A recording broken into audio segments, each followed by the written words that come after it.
welcome back to my channel, Casual Curiosity.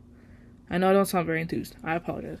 But welcome to my channel. If you're new, hi, I'm Casual Curiosity. Well, I guess, yeah. And I am on the third episode, I believe, of my newest series about change. I don't have posted by the time of me recording this, but I have two previous videos, my introduction to this topic, and a video about how people cope with it and accept it and things of that nature. But today's video will be about why some people love, adore change, welcome it, want it, and why some absolutely despise it. I am neither here nor there on the spectrum. I would say I'm more on the side that don't really like change, but I'm hoping to be more accepting in the future and such, and grow and become more like, okay, yeah, things change, whatever, right? But anyway, little reminder, liking or disliking change does not make someone better or worse. It just means that, they experience the world differently.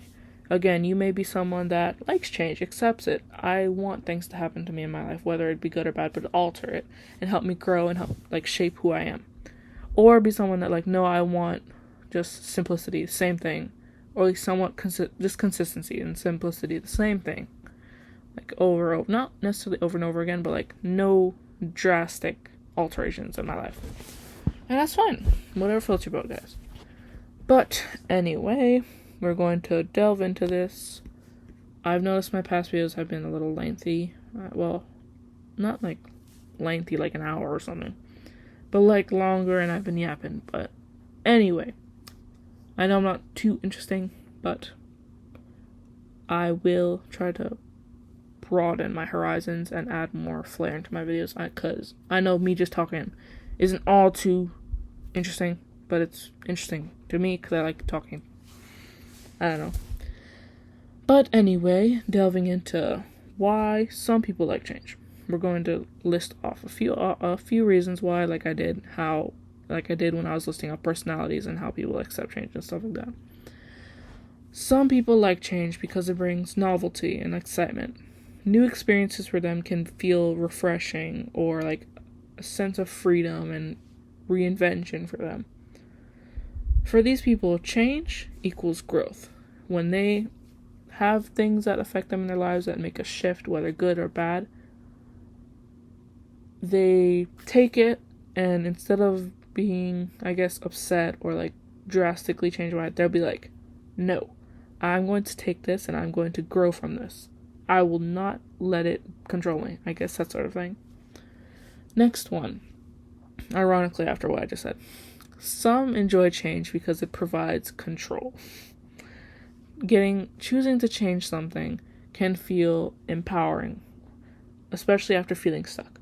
So, say you're someone that's been stuck in a rut and you can't bring yourself to do anything. But you suddenly decide, you know what?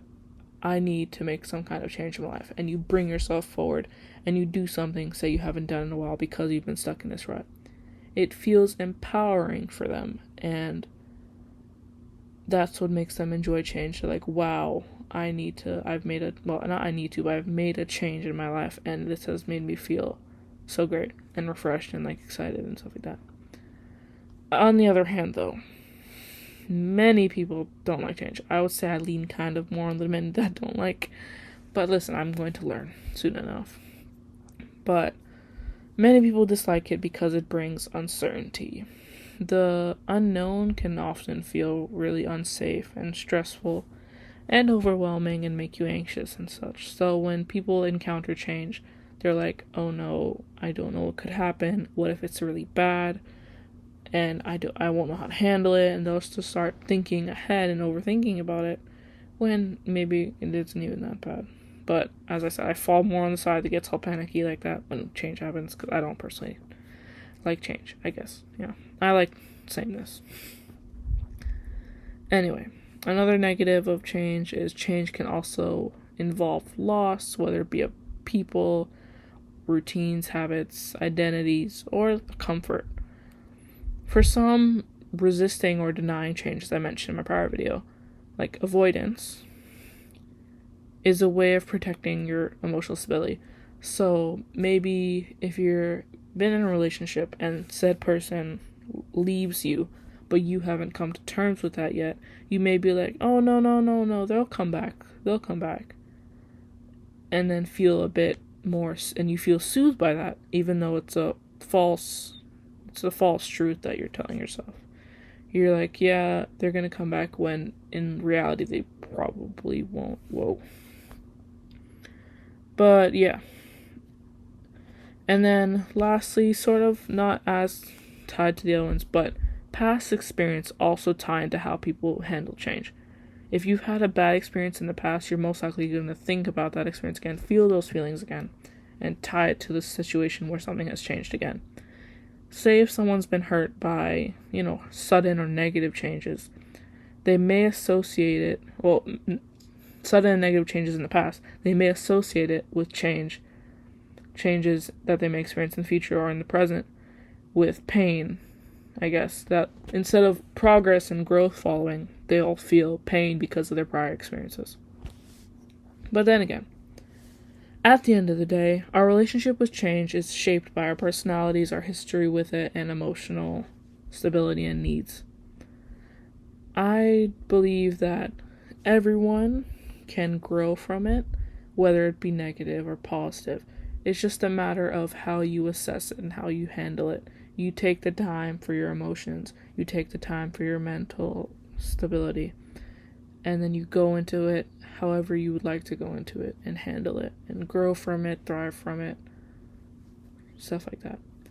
Anyway, the next video will be my closer for the series, recapping everything and talk about just everything, do a general recap, share my opinion, stuff like that. Anyways, have a good day, guys. I know I haven't said that in my past videos. I apologize. I know I usually say that. I've just been kind of off my usual flow. But anyway, stay curious, guys.